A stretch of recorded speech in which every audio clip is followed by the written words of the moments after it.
Bienvenue à ce numéro du Journal des Journaux Paris du 28 novembre au 4 décembre 2022. Un numéro que nous entamons avec la situation du gaz au pays. À cet effet, les consommateurs du dit produit se plaignent d'une pénurie entretenue, titre dans sa rubrique Société l'hebdomadaire Le Nouveau Républicain, qui nous rappelle qu'à compter du 8 octobre, la fermeture de tous les centres qui ne répondent pas aux normes et le respect strict du tarif officiel de la bouteille de GPL sous peine de sanctions. Ce communiqué a réjoui un moment donné les consommateurs du gaz, surtout avec la prompte fermeture de certains amplisseurs qui ne répondaient pas aux normes à la date du 8 octobre. Pour ne pas donc courir le risque d'être sanctionnés par l'autorité régulatrice, ces derniers ont carrément refusé de revendre le gaz. Autrement dit, ils ont fermé boutique, nous apprend le journal qui poursuit. Cette situation complique davantage la situation pour les consommateurs qui sont souvent tenus de faire le tour de la ville pour pouvoir échanger une seule bouteille. Face à un tel état de fait, certains consommateurs n'ont pas d'autre choix que d'obtempérer que la bouteille de gaz leur soit vendue à un prix illégal. Au vu de la situation, l'autorité en charge de la question, puisque ne pouvant pas contraindre les revendeurs à liquider leurs bouteilles, doivent songer à trouver des solutions urgentes et adéquates face à cette pénurie de gaz entretenue qui se constate malheureusement ces derniers temps dans la capitale, selon le Nouveau Républicain.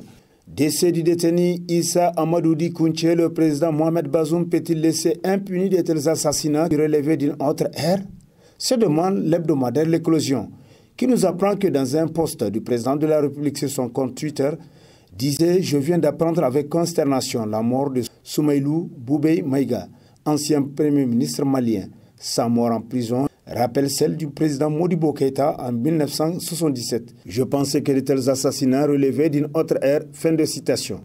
Aujourd'hui, constate le journal, le Niger pleure la mort du capitaine Issa Amadou, rappelé à son créateur le vendredi 25 novembre 2022. Au journal de rappeler que le 18 novembre, le médecin traitant du capitaine établit un rapport médical où il conclut en ces termes: nous recommandons une hormonosimiothérapie de seconde ligne qui n'est pas disponible au Niger. 3 jours plus tard, l'avocat du capitaine saisit le ministre de la Justice pour ordonner l'évacuation sanitaire de son client. Hélas, 4 jours après la transmission de cette lettre au ministre de la Justice, le capitaine Issa Amadou Kounche, âgé de 104 ans, n'a pu attendre plus longtemps. Il a rendu l'âme, nous apprend L'Éclosion. Affaires judiciaires, d'importants dossiers emblématiques en passe d'être jugés, titre dans sa rubrique Focus Niger Inter Hebdo, pour qui la lenteur judiciaire, qui est l'un des principaux griefs faits à la justice nigérienne dans le traitement des affaires pendantes devant les juridictions, est en train d'être progressivement résolue. Parmi ces dossiers, des affaires emblématiques très connues du public nigérien au regard du tollé qu'elles ont provoqué au sein de l'opinion.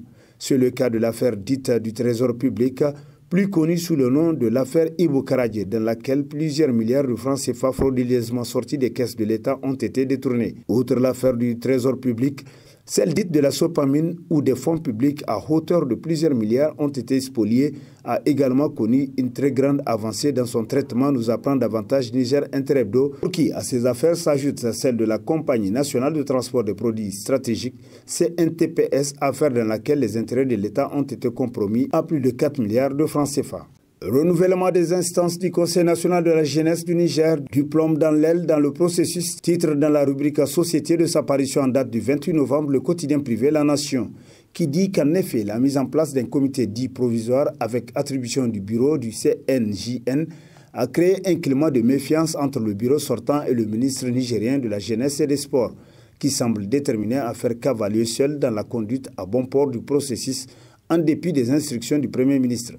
Cependant, depuis la correspondance du cabinet du Premier ministre, le ministre de la Jeunesse, Sékou Doro, reste sur sa position et fait fi des instructions de sa hiérarchie, bloquant ainsi le processus de renouvellement des instances. Un renouvellement qui est très attendu par la jeunesse, selon La Nation qui renchérit. Dès lors, il y a lieu de se demander ce qui justifie le comportement du ministre, étant entendu que le bureau sortant est disposé à travailler ensemble pour clore ce dossier. Les terroristes et bandits armés sont qualifiés des épines dans la rubrique baromètre de la semaine de l'hebdomadaire Le Canard déchaîné, pour qui les groupes terroristes et leurs complices, ainsi que les bandits armés, continuent de tenter de perturber la quiétude des populations aux 4 coins du pays. Outre des tentatives d'enlèvement et des extorsions de fonds sous forme de zakat, les terroristes et bandits armés ont tenté de porter des coups aux forces de défense et de sécurité, nous apprend le satirique qui conclut. La forte vigilance de ces dernières a cependant permis de mettre en échec les visées de ces individus sans loi ni foi. Niger, une journée d'envergure nationale de la liberté de presse, s'exclame dans sa parution en date du 1er décembre le quotidien privé Mouria qui nous apprend que c'est une journée d'envergure totalement nationale sur la liberté de la presse que le Niger célèbre depuis bientôt 10 ans.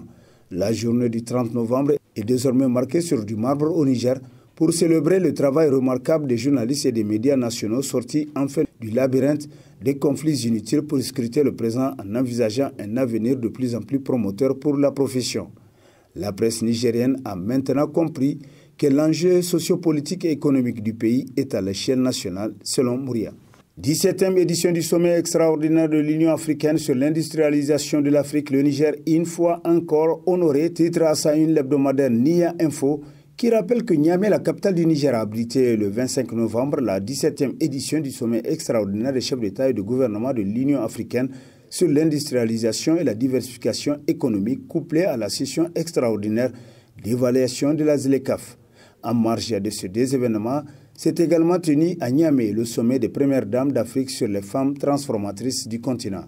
C'est dire qu'en cette fin du mois de novembre, avec ce triple sommet, Niamey est tout simplement devenue la capitale de l'Afrique, d'après Nia Info qui poursuit en nous apprenant que l'industrialisation de l'Afrique est un projet phare pour l'intégration et le développement du continent et s'inscrit à court terme dans la droite ligne des objectifs du développement 2030 et à long terme de l'agenda 2063 de l'Union africaine. Assemblée nationale, modification de la loi portant avantage des députés vers une plus grande transparence dans la gestion des fonds de l'Assemblée nationale, titre dans ses colonnes le bimensuel Le Témoin de l'Histoire, qui nous apprend que selon des sources au Parlement, cette initiative s'inscrit dans le cadre de la volonté de l'Assemblée nationale de cultiver pour la pédagogie la culture de la transparence pour ce qui est de sa gestion et de sa gouvernance. D'où la nécessité de clarifier certaines dispositions afin de parer à toute éventualité de mauvaise interprétation de l'utilisation de certains fonds qui lui ont été alloués dans le cadre de son fonctionnement. Fin de l'immatriculation spéciale pour les véhicules privés des députés, nous apprend le journal qui poursuit. Depuis des années, en effet, l'immatriculation spéciale des véhicules privés des députés nationaux cause le problème de contrôle aux forces de défense et de sécurité, comme l'a expliqué Kalla Moutari, qui a aussi reconnu que les abus occasionnés par ce privilège injustifié sont l'insécurité, les trafics et les fraudes de toutes sortes. Distinction de l'IAT Niger en France, le fondateur marque son nom dans le livre d'or, titre entre autres à sa une le bimensuel L'Étincelle, qui nous apprend que le samedi 19 novembre 2022, le fondateur de l'IAT entre dans le livre d'or du Niger. Hamidou Amadou était à Paris, en France, sur invitation de Nana Bouaké, Diaspora et le réseau de professionnels de la communication pour l'intégration africaine, où il a reçu 2 prix de mérite et d'excellence.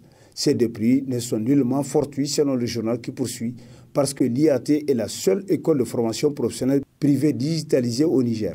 Tout un travail abattu qui mérite une réflexion particulière de la part du ministère en charge de la formation professionnelle et celui de l'enseignement supérieur pour service rendu, conclut L'Étincelle.